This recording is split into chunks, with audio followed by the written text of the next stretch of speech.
शनिवार का दिन है जिस दिन अपन इस दरिद्रता से मिलने के लिए पीपल के पेड़ के नीचे आए हैं। हिंदू धर्म में ये दिन पीपल के वृक्ष के लिए पूजनीय होगा। जो भी शनिवार के दिन पीपल के वृक्ष की पूजन करेगा, दूध चढ़ाएगा या मिष्ठान का भोग लगाएगा, लक्ष्मी और नारायण उसके घर में प्रवेश कर जाएगा। लक्ष्मी और नारायण उसके घर में प्रवेश करेगा। इसलिए नियम बनाया। कौन से दिन का? शनिवार। लक्ष्मी जी बोली, नारायण आपने तो एक दिन का वार लिख दिया। शंकर जी ने 7 वार बनाए हैं, रविवार, सोमवार, मंगल, बुध, गुरु, शुक्र और शनि। ये शिव जी ने बनाए। अब एक दिन आपने अपना बना लिया, बाकी के दिन अगर कोई इस पीपल के वृक्ष के नीचे आएगा और यहाँ तो दरिद्रता बैठी है, तो उसका क्या होगा?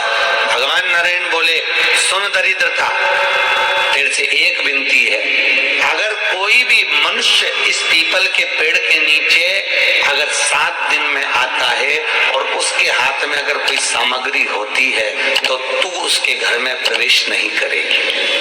नियम है पीपल के वृक्ष का, या तो पानी का लोटा लेकर जाओ, कुंकू का चोपड़ा लेकर जाओ, शक्कर लेकर जाओ, या पेड़ के नीचे चींटी को डालने के लिए आटा ले जाओ, पर खाली हाथ पीपल के वृक्ष के नीचे कभी मत जाओ, कभी नहीं जाना। खाली हाथ जाओगे तो दरिद्रता तुम्हारे घर में प्रवेश करेगी। दरिद्रता उठकर खड़ी होकर बोली, नारायण तुमने अपनी मनमानी करी है, एक दिन मुझे भी मेरा चाहिए। भगवान ने कहा, बोल कौन सा दिन चाहिए? दरिद्रता कहती है, रविवार के दिन इस पीपल के वृक्ष के नीचे मैं दिन भर नृत्य करूं, इसमें रहूं, और जो यहाँ आए रविवार को मैं उसके घर में प्रवेश करूं। भगवान ने कहा, ठीक है।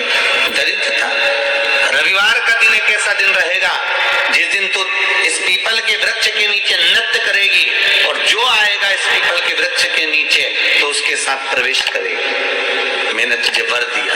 इसलिए हमारे यहाँ केवल पीपल का वृक्ष अगर दीवार में भी लग जाता है ना, किसी की फैक्ट्री की दीवार में, किसी के घर की दीवार में पीपल का वृक्ष अगर लग जाता है, पीपल का पौधा लग जाता है, उसको कितना भी तोड़ लो वो वापिस लग जाएगा। फिर तोड़ोगे फिर लग जाएगा। अगर पीपल के पौधे को तोड़ना है तो केवल रविवार का दिन एक नींबू, एक मिर्ची और बमूल का कांटा, ये 3 चीजें रखने के बाद में आधे घंटे बाद रविवार के दिन पीपल के पेड़ को उखाड़ कर फेंक दो। दूसरी बार कभी पीपल दीवार में लगता ही नहीं है, कभी नहीं लग सकता। रविवार को केवल एक संकेत, इतवार घर में दीवारों पर अगर पीपल लग भी गया है, इसलिए पीपल के वृक्ष को उखाड़ने का, अगर घर में पीपल लगा हुआ है या पीपल का पौधा हमारे घर में लग गया, उसको उतारना, निकालना, लगाना, तो पीपल के वृक्ष को अगर निकाला जाता है तो रविवार के दिन, और अगर पीपल के वृक्ष को कहीं लगाया जाता है तो सोमवार के दिन या मंगलवार के दिन, बुधवार के दिन, इन दिनों में लगा सकते हैं पीपल के वृक्ष कहीं लगा। शनिवार का दिन एक ऐसा दिन होता है जिस दिन पीपल के वृक्ष को कहीं जाकर लगाया नहीं जाता, क्योंकि शनिवार के दिन पीपल के वृक्ष के नीचे लक्ष्मी रहती है। हम अपने हाथों से अगर पीपल का वृक्ष किसी दूसरी जगह पर शनिवार को रोपित करते हैं तो हमारे घर की लक्ष्मी अपने घर से छिन्न होकर चली जाती है। इसलिए शनिवार के दिन पीपल लगाया नहीं जाता, किसी के घर जाकर उसको वापिस फलता नहीं जाता। लग गया उसको। प्रभु मेरी धर्म पत्नी को कहाँ रखूं आप बताओ? वो तो जहाँ यज्ञ होता है, अनुष्ठान होता है, दान होता है, पुण्य होता है, सत्कर्म होता है, वहां जाने को तैयार नहीं। अब करूं क्या? भगवान ने बोला, एक काम करो। दुर्वासा जी बोले, जिसके यहाँ रात्रि में बर्तन झूठे पड़े रहते हो उसके घर में इस दरिद्रता को लेकर तुम प्रवेश कर जाना। जिसके यहाँ रात्रि में बर्तन झूठे पड़े हो वहां लेकर प्रवेश कर जाओ। दूसरी जगह दुर्वासा जी बोले, जो स्त्री घर में दोपहर के समय पर सो रही हो उसके घर में इसको लेकर प्रवेश कर जाइए। जो स्त्री दोपहर के समय में घर पर सो रही हो इस दरिद्रता को लेकर प्रवेश कर जाइए। तीसरा, जिसके यहाँ पर दरवाजे पर कांटे वाले पौधे लगे हों उस घर में इस दरिद्रता को लेकर प्रवेश कर जाइए। दरिद्रता, कितनी सुंदर बात कही है। दाता और विधाता, कौन कौन? दाता और विधाता। लक्ष्मी और दरिद्रता के सगे भाई हैं। कौन कौन? दाता और विधाता। दाता को फिटकरी प्रिय है, विधाता को नमक प्रिय है। ये दोनों हमेशा लक्ष्मी को और दरिद्रता को दोनों को समझाते थे, दोनों में प्रेम बढ़ाते थे।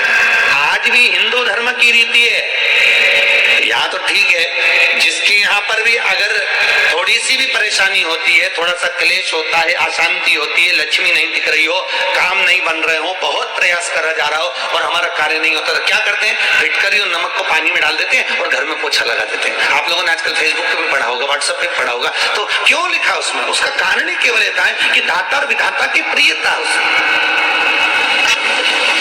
माता ख्याति के जो 4 बच्चे हुए, इसमें जो 2 लड़के हैं, दाता और विधाता, उसकी प्रियता उसकी पूर्णता उसमें। अब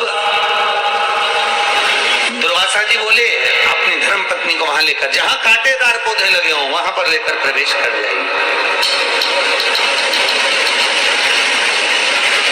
कांटेदार पौधों में उस दरिद्रता का निवास गया। कितना विचित्र कथा यहाँ वर्णन करी है।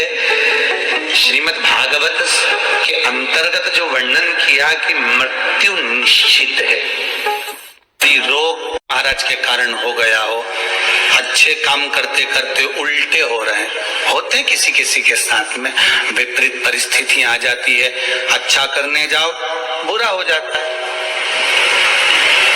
अच्छा कर्म करने जाओ बुरा हो जाता है। तो पीपल के वृक्ष की जो छाल होती है, छाल देखिए, पीपल के वृक्ष में जो छाल लगी होती है, उस छाल को घिसकर चंदन बनाकर भगवान शंकर का स्नान कराकर, अभिषेक कराकर, पूजन कराने के बाद में पिपलेश्वर महादेव का नाम लेकर, कौन से महादेव? पिपलेश्वर महादेव का नाम लेकर वो जो घिसी हुई छाल होती है, उस छाल का तिलक भगवान शंकर को लगा लो और उसी का थोड़ा सा भाग अपने कंठ पर, मस्तक पर लगाना प्रारंभ कर दो। धीरे धीरे जो विपरीत दशा है वो सुधरना प्रारंभ हो जाती है। पर नाम याद रखना, पिपलेश्वर। काशी में जो शिव जी की स्थापना कौन ने करी? काशी में जो शंकर भगवान बैठे उनकी स्थापना करी थी शनि महाराज ने। किसने करी थी? शनि महाराज ने, क्योंकि भगवान शनि महाराज को उनकी माता के द्वारा श्रापित हो गए और शनि महाराज कांपने लगे। शनि महाराज कांपते कांपते, मैं जाऊं तो जाऊं कहां, करूं तो करूं क्या? महाराज शनि महाराज दौड़े और दौड़कर भगवान भोलेनाथ के पास पहुंचे। हे शंकर, त्रिकालदर्शी, कैलाशी, अविनाशी, कृपा करिए बाबा भोलेनाथ, कृपा करो, क्योंकि दुनिया में 33 करोड़ देवी देवता हैं जिनको शनि लग सकता है, केवल एक, किसको छोड़कर?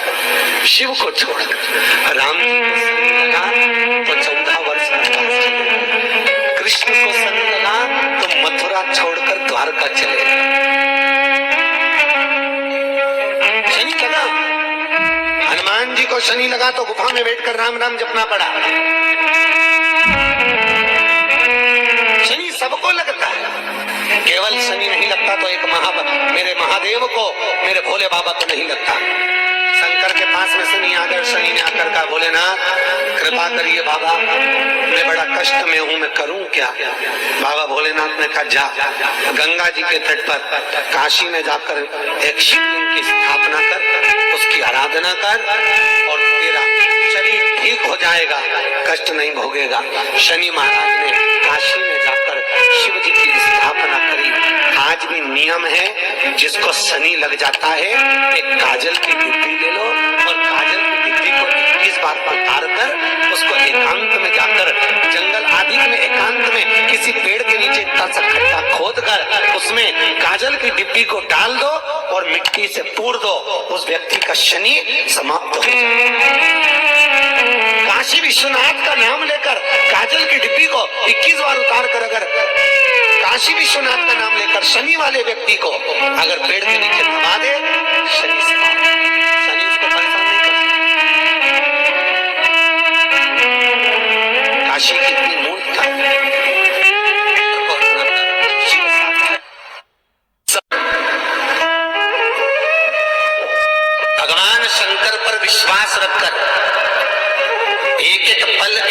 घड़ी, एक एक समय, एक एक नक्षत्र का शिव महापुराण में वर्णन है। यहाँ तक शास्त्र कहता है कि पीपल के वृक्ष की जब भगवान शिव रचना करे, पीपल के वृक्ष की जब रचना करी गई तो उस पीपल के वृक्ष में भी कौन सा समय किसका है ये शिव महापुराण वर्णन करती है। सुबह 4 बजे से लेकर 7:30 बजे तक पीपल के वृक्ष में ब्रह्मा जी का वासा होता है। 7:30 बजे से लेकर 10:30 पौने 11 बजे तक पीपल के वृक्ष में भगवान विष्णु का वासा होता है। 10:30 बजे से लेकर पीपल के वृक्ष में 11:30 बजे तक पितरों का वासा होता है। 11:30 बजे से लेकर 12:30 बजे तक पीपल के वृक्ष में आहूतों का वासा होता है। 12:30 बजे से लेकर शाम को 4 बजे तक पीपल के वृक्ष में वासुकों का वासा होता है। 4 बजे से लेकर शाम को 7:30 बजे तक पीपल के वृक्ष में शंकर का वासा होता है। 7:30 बजे से लेकर 9:30 बजे तक पीपल के वृक्ष में कुबेर का वासा होता है।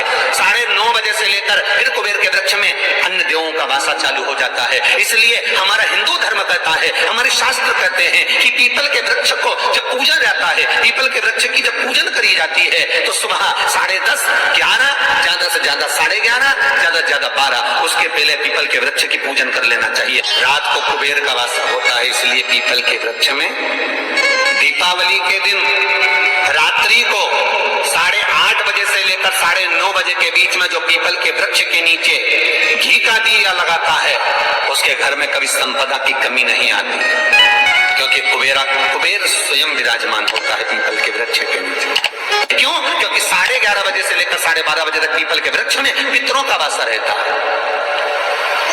आहूतों का वासा रहता है, फिर वासुकों का वासा आता है।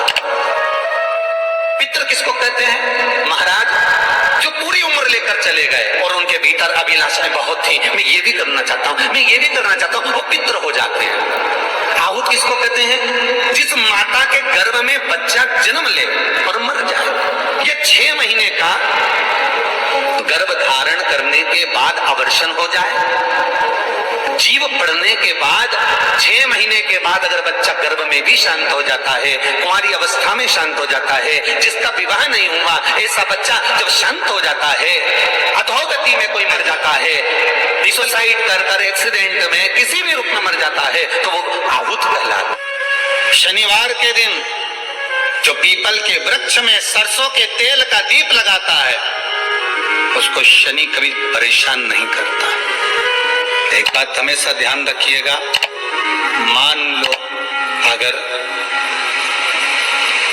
कोई भारी रोग ऐसा शनि महाराज के कारण हो गया हो, अच्छे काम करते करते उल्टे हो रहे हैं, होते हैं किसी किसी के साथ में, विपरीत परिस्थितियां आ जाती है, अच्छा करने जाओ बुरा हो जाता है, अच्छा कर्म करने जाओ बुरा हो जाता है। तो पीपल के वृक्ष की जो छाल होती है, छाल देखिए, पीपल के वृक्ष में जो छाल लगी होती है, उस छाल को घिसकर चंदन बनाकर भगवान शंकर का स्नान कराकर, अभिषेक कराकर, पूजन कराने के बाद में पिपलेश्वर महादेव का नाम लेकर, कौन से महादेव?